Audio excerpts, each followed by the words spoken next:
اللہ نے اگر قرآن میں نوح علیہ السلام کا نام لیا، اللہ تعالیٰ نے اگر قرآن میں نوح علیہ السلام کا نام لیا تو نوح علیہ السلام کا بیٹا کنعان جو انہی کی آنکھوں کے سامنے ڈوب کے مر جاتا ہے، زمین سے پانی آیا، آسمان سے بھی پانی آیا، وہ لڑکا پہاڑ پہ چڑھ گیا، نوح علیہ السلام نے فرمایا میرے بیٹے میری کشتی پہ سوار ہو جا، آج اللہ کا عذاب کسی کو نہیں چھوڑے گا، آجا میرے رب نے مجھے جو دین دیا ہے اس پر ایمان لیا، میری شرع میں آجا، نیک لوگوں میں شامل ہو جا، اسلام کو ایکسیپٹ کر لے۔ کہنے لگا میں پہاڑ کی اوپر چڑھ جاؤں گا، یہاں تک پانی نہیں آئے گا، نہیں، آج اللہ کا عذاب کسی کو نہیں چھوڑے گا، آج ہر نافرمان کو، ہر کافر و مشرک کو آج سزا ملے گی۔ وہ نہیں مانا، یہاں تک کہ وہ پانی پہاڑ تک پہنچا، غرق ہونے لگا، ڈبکیاں مارنے لگا، ان کا بیٹا ڈوبنے لگا۔ باپ اور بیٹے کے درمیان جو فطری محبت ہوتی ہے وہ جوش میں آ گئی، جوش میں آ گئی، اور نوح علیہ السلام نے چیخ دیا، اے میرے رب میرا بیٹا، اے اللہ میرا بیٹا، اللہ میرے بیٹے کو بچا لے۔ لیکن نوح علیہ السلام کی اس دعا کو اللہ تعالیٰ نے قبول نہیں کیا، فرمایا اے نوح ایسی باتیں مت زبان سے نکالو جس کا علم تمہیں نہیں ہے، تم جس کو اپنے اہل و عیال کا کہہ رہے ہو، انہو لیس من اہلک، وہ تمہارے اہل و عیال سے نہیں ہے، وہ تمہارا بیٹا ہی نہیں ہے، مرنے دو اسے، میں تمہاری دعا قبول نہیں کروں گا۔ آج کہہ دیا بیٹا، آئندہ کبھی اپنی زبان سے اس کو بیٹا مت کہنا۔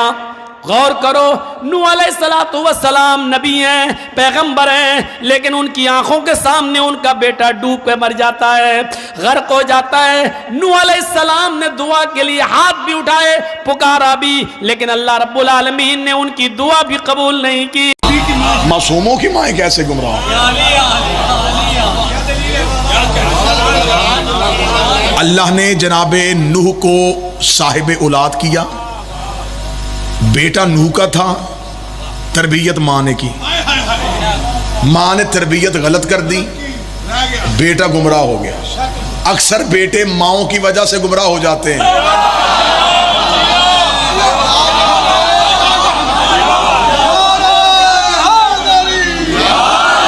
اور یہی وجہ ہے کہ ولایت علی شجرے میں جو ہوتی ہے یہ ماں کی شرافت کی وجہ سے ہوتی ہے۔ نوح کی بیوی نے نوح کا بیٹا گمراہ کر دیا، بیٹا نبی کو چھوڑ کے پہاڑ پہ چڑھ گیا، نبی نے آوازیں دی اور بیٹا واپس نہیں آیا۔ قرآن نے پورا قصہ خود لکھا، قرآن نے پورا واقعہ خود لکھا۔ نوح کا بیٹا تھا، ماں کی وجہ سے گمراہ ہو گیا، نوح کا بیٹا تھا، ماں کی وجہ سے گمراہ ہو گیا۔ اب پھر میں آپ میری تھوڑی سی مدد فرمائیے گا، میں پھر ہوا کے چھونکے کی طرح گزروں گا، جس نے بات وصول کر لی اسے میں داد دے دوں گا۔ خدا نے نوح کو بیٹا دیا، بیٹا ماں کی وجہ سے گمراہ ہو گیا۔ آج جو مولوی اٹھتا ہے نوح کا بیٹا نام فرما، نوح کا بیٹا جاہل، نوح کا بیٹا غصہ، نوح کا بیٹا کافر ہو گیا، خدا نے کہا حد نہیں ہو گئی، تربیت ماں نے اچھی نہیں کی، الزام نبی بھی آ گیا۔ پھر آج کے بعد نبی کی ایسی بیوی کو اولاد دینی نہیں۔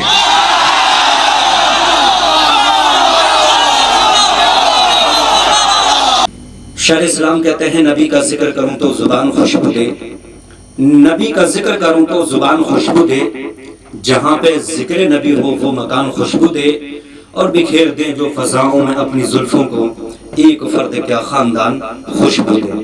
آئیں رسول اعظم میرے آقا علیہ السلام اس دنیا میں تشریف لائے، رب نمیدن نے آقا علیہ السلام کو اس کائنات کے اندر جلوگر کیا۔ وجہ کیا تھی؟ مقصد کیا تھا؟ مقصد یہی تھا کہ میرا محبوب کائنات کے اندر جائے، دنیا میں جائے، اور جانے کے بعد میری تعریف و توصیف بیان کرے، اور وہی ہوا۔ میرے آقا علیہ السلام نے کائنات کے اندر میرے آقا آئے، آنے کے بعد لوگوں کو بتایا میں آقا آخر الزمان نبی ہوں، میں آخری پیغمبر بن کر کے دنیا میں تشریف لایا ہوں۔ اے لوگوں، تم ایک اللہ کی اتباع کرو، ایک رب کی عبادت کرو، اور میں اللہ کا وہ آخر الزمان نبی بن کر کے کائنات میں تشریف لایا ہوں۔ برادران اسلام عزیزان محترم، میرے آقا علیہ السلام نے دنیا کو بتانا چاہا، دنیا کو یہ پیغام دینا چاہا، لیکن ہوا کیا؟ اللہ اکبر، قربان جائیں، میرے آقا علیہ السلام پر بھی لوگوں نے تانا زنی کی، لوگوں نے میرے آقا علیہ السلام پر بھی پتھروں کی بارش فرمائی۔ اللہ اکبر، میرے آقا طائف کا میدان ہے، میرے آقا ہدایت دے رہے ہیں، میرے آقا علیہ السلام لوگوں کو سمجھا رہے ہیں، لوگوں کو یہ بتانا چاہتے ہیں، لیکن ہوا کیا؟ وہ ظالم تھے۔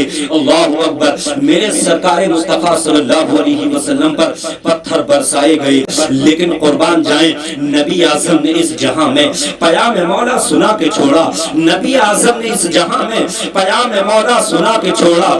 جو جھک رہے تھے بتوں کے آگے، خدا کے آگے جھکا کے چھوڑا۔ سبحان اللہ، سبحان اللہ، یہ میرے آقا کی چشم کرم ہے، یہ میرے آقا کا فیض ہے۔ برادران اسلام عزیزان محترم، وہ نبی، وہ تو خوشبو ہے جدھر سے بھی گزر جاتے ہیں، وہ تو خوشبو ہے جدھر سے بھی گزر جاتے ہیں، اور سارے ماحول میں ایک کیف سا بھر جاتے ہیں۔ وجہ کیا تھی؟ میرے آقا علیہ السلام نے اس پرچم کو بلند کیا۔ اللہ نے جو محبوب کائنات پر قرآن عظیم کو نازل کیا تھا، اس قرآن کے پرچم کو میرے آقا بلند کرنا چاہتے تھے۔ جو رب لم یزل نے آقا علیہ السلام پر نمازوں کے تحفے عطا کیے تھے، ان نمازوں کو میرے آقا بچانا چاہتے تھے، ان اذانوں کی حفاظت کرنا چاہتے تھے۔ اللہ اکبر، لیکن برادران اسلام، قارون و حامان ہے، شداد و نمرود ہیں، یہ ایسے ایسے بادشاہ ہیں، ایسے ایسے ملعون ہیں، ایسے ایسے شیطان ہیں کہ جنہوں نے، جن کی دولت نے ان کو گمراہ کر دیا۔ اللہ اکبر، وہ ناموس رسالت کو مٹانا چاہتے تھے، وہ آقا علیہ السلام کے پیغام کو فنا کرنا چاہتے تھے۔ اللہ اکبر، لیکن جس رب لم یزل کے قانون مصطفیٰ کی، جس قرآن کی عظمت کی ذمہ داری اللہ رب العزت نے لی ہو، اللہ اکبر، دنیا کی کوئی ذات کیا ہے جو میرے مصطفیٰ کے نام کو مٹا سکتی ہے؟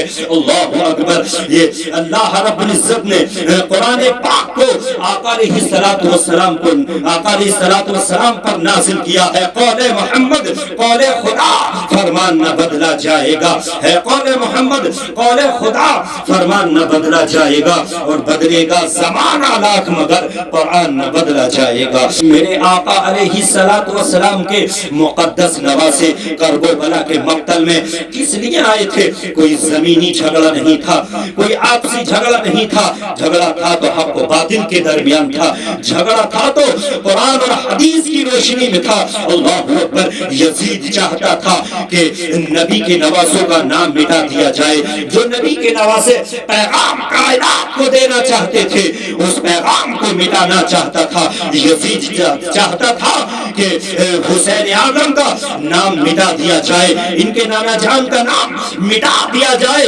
اذانوں کو مٹا دیا جائے، قرآن کو مٹا دیا جائے۔ اللہ اکبر، لیکن برادران اسلام عزیزان محترم، ایزا تکلیفیں دی، میرے حسین کو ستایا گیا، کہیں پانی بند کر کے ستایا گیا، اللہ اکبر، کہیں آپ کو پیاس کے ذریعے ستایا گیا، آپ کے خیموں کو جلا دیا گیا، لیکن برادران اسلام عزیزان محترم، میرے حسین ہیں۔ اللہ رب العزت کا جو قول تھا، اور رسول پاک سرور کائنات نانا مصطفیٰ علیہ السلام کے جلوے ان کے دلوں پر حکومت کر رہے تھے، ان کے دلوں میں مضبوط طریقے سے بسائے ہوئے تھے۔ میرے امام اللہ اکبر